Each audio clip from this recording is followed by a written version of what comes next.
15 de octubre de 2023, 28º domingo ordinario.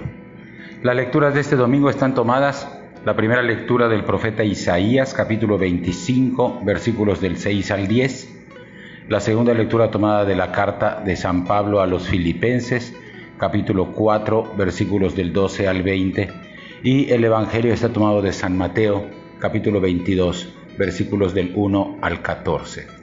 Como hacemos cada domingo, tomamos en nuestras manos nuestra Biblia o nuestro misal, hacemos una primera lectura atenta, pausada de los tres pasajes y pasamos a escuchar los comentarios.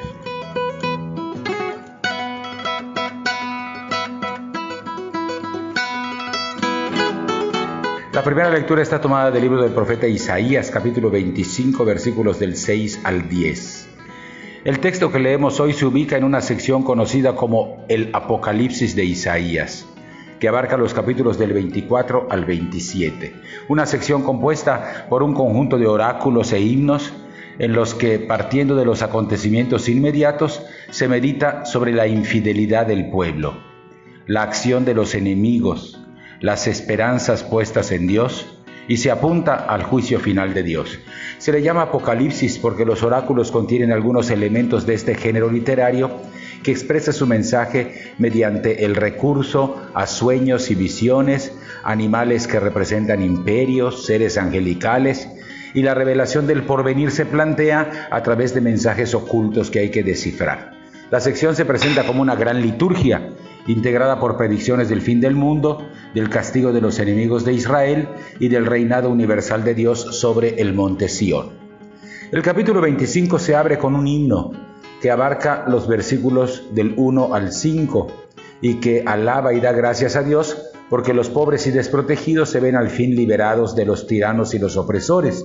La intervención de Dios ha sido decisiva para que los débiles y pobres encuentren la victoria. E inmediatamente después viene este texto que escuchamos hoy como primera lectura. Tiene la montaña Sión como escenario y habla de un espléndido banquete.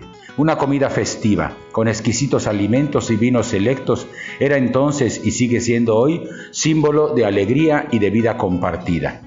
Las mejores experiencias de la vida se celebran compartiendo la mesa. Lo novedoso de esta imagen es que es Dios mismo quien prepara el banquete e invita a todos los pueblos. El banquete al que Dios invita es para celebrar que se ha transformado la situación de duelo, de lágrimas y de muerte, descrita en el versículo 8, en alegría y triunfo por la vida. El texto tiene una perspectiva misionera, porque los invitados al banquete son todos los pueblos, aunque no se deja de subrayar la centralidad de la montaña del Señor, es decir, la ciudad de Jerusalén. El tema del banquete en cuanto signo de vida y de alegría está presente en todos los tiempos y culturas. Su resonancia atraviesa toda la Escritura. También la predicación de Jesús tiene como tema preferido el banquete, no solamente en el Evangelio que hoy leeremos, sino en la multiplicación de los panes, que en Mateo 15, del 29 al 39, se realiza en favor de paralíticos, de ciegos, de lisiados, de mudos y de una amplia gama de gente que sufre. Es también una comida, la imagen con la que la Biblia cierra sus páginas en el Apocalipsis 19, el banquete de las fiestas de bodas del Cordero.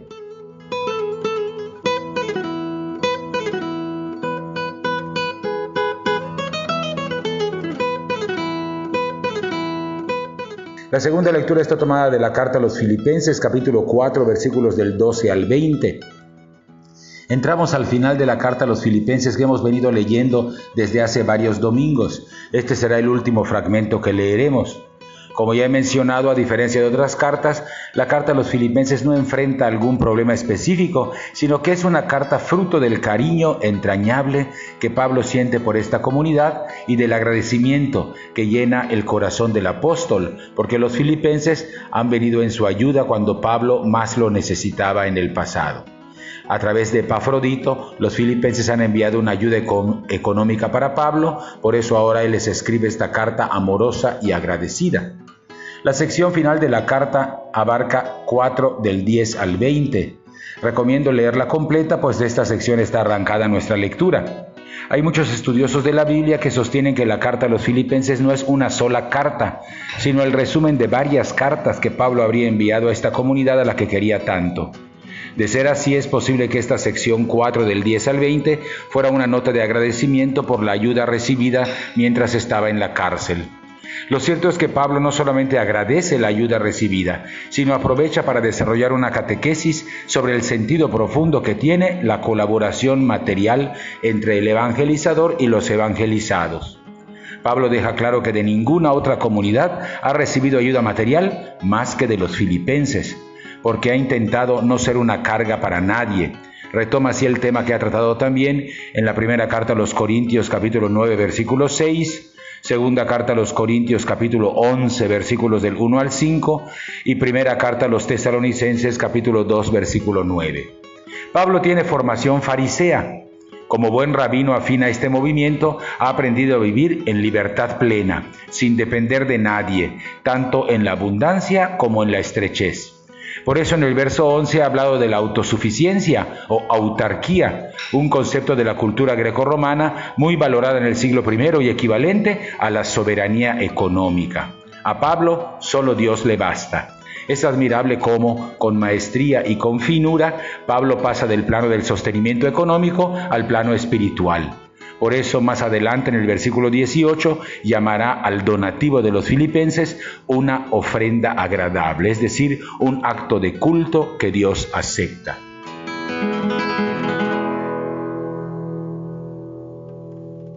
El Evangelio está tomado de Mateo, capítulo 22, versículos del 1 al 14.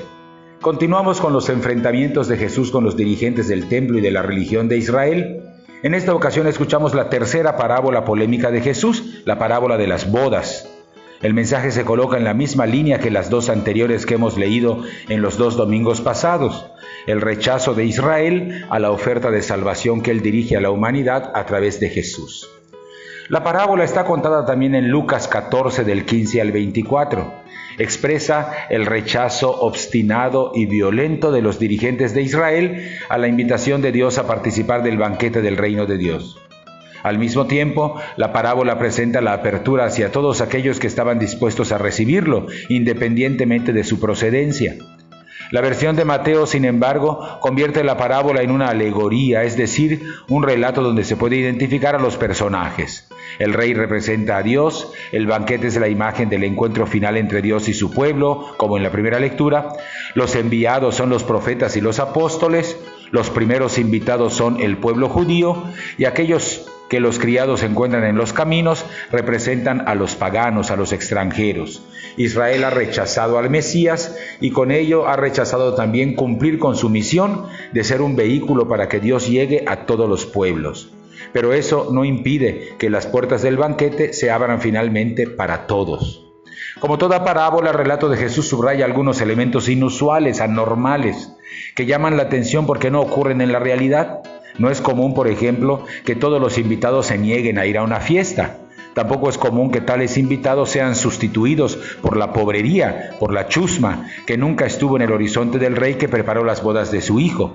Pero son estos acentos disonantes los que nos conducen al mensaje fundamental de la parábola. A esta parábola presente también en Lucas, Mateo parece unir otra parábola más corta, la parábola del invitado que no tenía vestido de bodas. Esta segunda parte expresa la advertencia de Jesús por las disposiciones interiores que son necesarias para pertenecer a la comunidad cristiana. El reproche no es ya para Israel, sino para los nuevos invitados, que han de responsabilizarse de la invitación inmerecida que han recibido. Por eso resalta el rigor inexplicable en contra de este invitado sin traje, sobre todo si pensamos que en la lógica de la parábola de las bodas, este habría sido reclutado junto con los demás en los cruces de los caminos. Pero es precisamente aquí donde está el núcleo de este segundo relato corto. Haber recibido de Dios una convocación gratuita a ser su pueblo implica una responsabilidad muy seria, la de vivir según los valores del reino de Dios predicado por Jesús. Por eso se alude al traje, que en la Biblia es un símbolo de la conducta humana en razón de la vocación y la función que se ha recibido. Así aparece en Isaías 61:10 y en Apocalipsis 15:6. Quienes no sean capaces de asumir con responsabilidad su nueva condición de pueblo de Dios, corren el riesgo de ser excluidos. Como dijéramos en lenguaje común, en el reino no hay pase automático. Es un don divino, gratuito, sí, pero exige el compromiso de una vida coherente. La frase final, muchos son los llamados, pocos los escogidos, no hace referencia en el Evangelio al uso que a veces le damos, como si estuviera referido a un tipo específico de vocación o llamado. No, aquí se refiere a la única vocación y misión de todo aquel que acepta a Jesús como su Mesías y Salvador: vivir según el Evangelio, según la ley del amor, encarnada en las circunstancias concretas de la vida, como Mateo va a explicar más adelante en el capítulo 25, versículos del 31 al 46. Hasta aquí los comentarios de los 3 pasajes.